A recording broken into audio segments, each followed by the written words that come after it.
filled with imagination, logic, and creativity.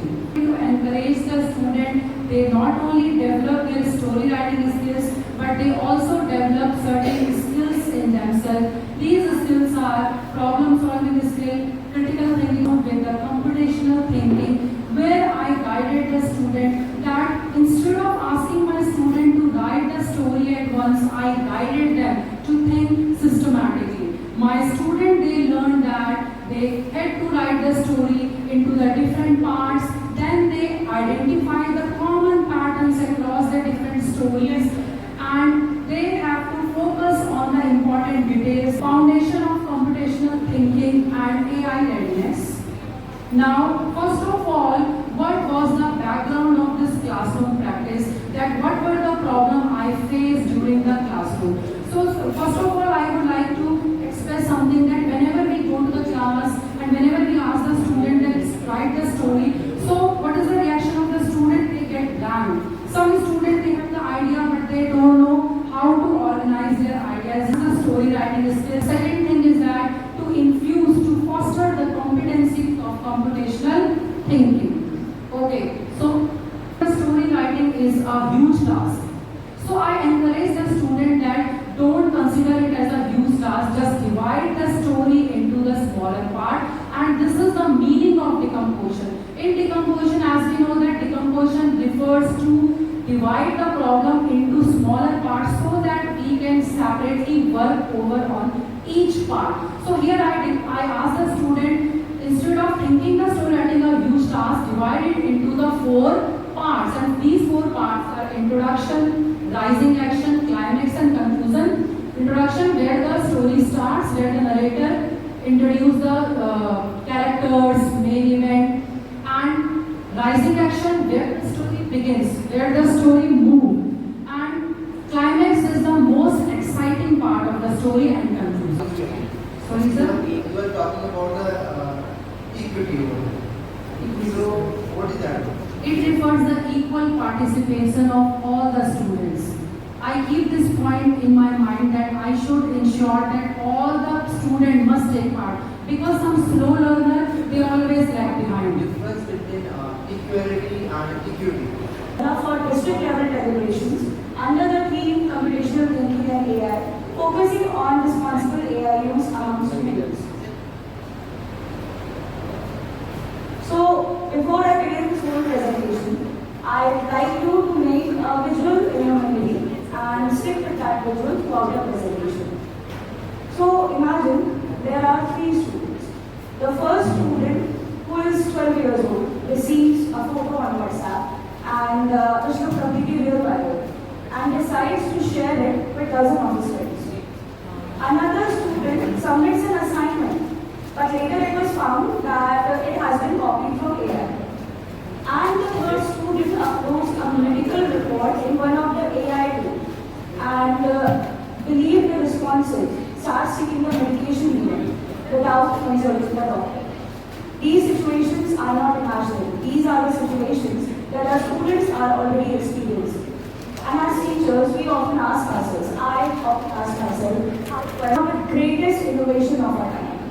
It can write answers, it can generate images, it can generate videos, even comment on health report within seconds. But one thing that it can never guarantee, that everything that AI produces is true. A wrong answer written confidently is still wrong. Many students believe that because AI sounds confident, it must be correct. But still, no, a wrong answer written confidently is still wrong. That is why we need. I conducted this intervention with 41 students of class 7, and I deliberately chose this age group because at this age group students are naturally curious and are beginning to use digital tools independently. The project timeline for this practice was about 4 days. So, should I directly give him the answers, or it's my duty to make him understand properly by giving him opportunities? So, good afternoon, respected judges, honored dignitaries, the principal of Bharti Public School. We are gathered here to present a presentation on the district level deliberations on computational thinking and artificial intelligence. My subtheme is from play to pedagogy, from play to abstraction, progressive pedagogy, for computational thinking. The first question arises is, can we save a life or to think like the health detectives? I have some clues. I would be distributing these clues to these 4 volunteers, and they would be sorting it on the basis of the healthy practices and the risk as well. Practice may have as well, the clues. You have to perform this activity in the group of 2. Yes. I would like to repeat the activity as well. I have given you some clue parts and you have to sort it on the basis of the healthy practices and the risky factors. Because of static factors. So in which factor you would put it? The healthy one or the risky one? Yes, it causes diseases, so they have categorized another risky ones. The group B? Because of stagnant water and mosquito bite. Yes, absolutely correct. Can I have the clues back? Thank you so much. Thank you so much, ma'am. The next point can be group things. You have grouped them according to what they are: food, hygiene, or diseases.